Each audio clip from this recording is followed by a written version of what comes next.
Sitting by the open window, she burst in and flew at me. Give him up, she screamed, he's mine. Her photographs are kind to her, seeing her now for the first time, full length in the flesh. I understood why he preferred me. We were not long together when she smelled the rat. Give up that horse, she said, or I'll cut my throat. Oh, pardon, so help me God. I knew she could have no proof, so I told her I did not know what she was talking about. What are you talking about, I said, stitching away. Someone yours? Give up whom? I smell you off him, she screamed, he stinks of bitch. So I had him dogged for months by a first-rate man. No shadow of proof was forthcoming, and there was no denying that he continued as assiduous as ever. This, and his horror of merely platonic pique made me sometimes wonder if I were not accusing him unjustly, yes. What have you to complain of, I said. Have I been neglecting you? How could we be together in the way we are if there was someone else loving her as I did with all my heart? I could not but feel sorry for her. Fearing she was about to offer me violence, I ran for Erskine and had her shown out. Her parting words, as he could testify if he is still living and has not forgotten, coming and going on the earth, letting people in, showing people out, were to the effect that she would settle my hash. I confess this did alarm me a little at the time. She was not convinced I might have known. I smelled her off, as she kept saying. There was no answer to this, so I took her in my arms and I swore I could not go on living without her. I meant what is more, yes, I am sure I did. She did not repulse me.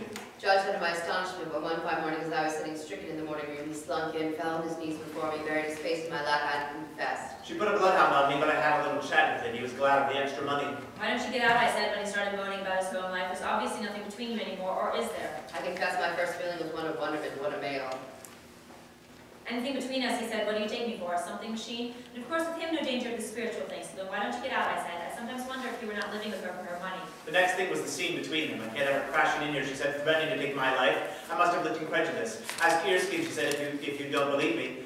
But she, I said, friends take her own, not yours. She said, no. I said hers. We had fun trying to work this out. Then I forgave him. To what will love not stoop? I suggested a little jaunt to celebrate the Riviera or our darling Grand Canaries, looking pale, peaked, but this was not possible just then, professional commitments. She came again, just strolled in, all honey, licking her lips, poor thing. I was doing my nails by the open window. He's told me all about it, she said. Who he, I said, filing away, and what it. I know what torture you must be going through, she said, and I've dropped in to say I bear you no ill feeling. I rang for Erskine. Then I got frightened and made a clean breast of it. She was looking more and more desperate. She had a razor in her bag. Adulterers take warning, never admit. When I was satisfied all was over, I went to have a gloat, just a common tart. What could he have found in her when he had me? When he came again, we had it out. I felt like death. He went on about why he had to tell her too risky and so on. That meant he had gone back to her, back to that. Pudding face, puffy spots, blubber mouth, jowls, no neck, drugs, you could. He went on and on. I could hear a mower, an old hand mower. I stopped him and said that whatever I might feel, I had no silly threats to offer, but not much stomach for her leavings either. He thought that over for a bit. Calves like a flunky. When I saw her again, she knew she was looking wretched, pardon. Some fool was cutting grass, a little rush, then another. The problem was how to convince her that no revival of intimacy was involved. I knew I couldn't, so I took her in my arms and told her I could not go on living without her. I don't believe I could have. The only solution was to go away together. He swore we should as soon as he had put his affairs in order. In the meantime, we were to carry on as before. By that time, as best we could.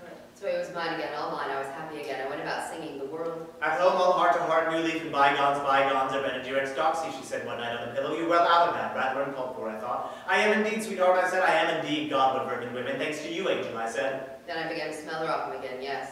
When he stopped coming, I was prepared, more or less. Finally, it was all too much. I simply could no longer. Before I could do anything, he disappeared. That meant she had won that slut. I couldn't credit it. I lay stricken for weeks. When I drove over to her place, it was all bolted and barred, all gray with frozen dew, all the way back by ash and snowwood. I simply could no longer. I made a bundle of his things and burned them. It was November. The bonfire was going all night. I smelled them smoldering. When verses change. When verses change, actually, thank God. I thought I decided it was gone. Now all was going out. Mercy, mercy, time's still hanging out for mercy. It will come. You haven't seen me, but you will, then it will come. To say I'm not disappointed, no, I am. I had anticipated something better, more rest. Or you will weary of me. Down, I'm going down into the dark pieces coming. I thought after all that last I was right. After all, thank God I'm the first of this change. Less confused, less confusing at the same time. I prefer this to the other thing, definitely. There are incurable moments. I thought. When you go out and I go out someday, you'll tire of me, you go out for good. How the shaft light. Peace, yes, I suppose. A kind of peace, not that pain is, if never been. If it was a bad job, go away and start poking and pecking at someone else on the other hand. Get off me, get off me. It will come, must come. There's no few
Perhaps she was taking him away to live somewhere in the sun.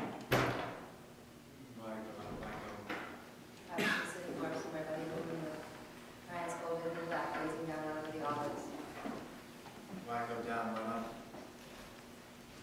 Why not keep on learning without ceasing? I might start to rain and bring it back to the heart. No. Gazing down out of the olives and the sea when they looked and keeping them going, cold shadows moving over everything, creeping, yes. I think we were never together. I'm not perhaps a little unhinged already. Poor creature, poor creatures. Never rode together on a May morning, the first to wake the other two, then another baby. Innocence, yes, and a pinch of tone when one was resigned, but no, that does not seem to be the point either. I say I'm not perhaps a little unhinged already, just a little. A little dingy. It's dying for dark, and the darker the worse. A little dinghy on the river, I resting on my oars, they lolling on air pillows in the stern, sheets drifting such fantasies. Dying for dark, and the darker the worse, strange. We were not civilized. Dying for dark, and the darker the worse, strange. Such fantasies then and now. I doubt it. Yes, and the whole thing there, all there, staring you in the face. You'll see it get off me all weary. Now that you are mere eye, just looking at me, at my face, on and off. Weary of playing with me, get off me, yes. Looking for something in my face, some truth in my eye, not even. Mere eye, not mind, opening and shutting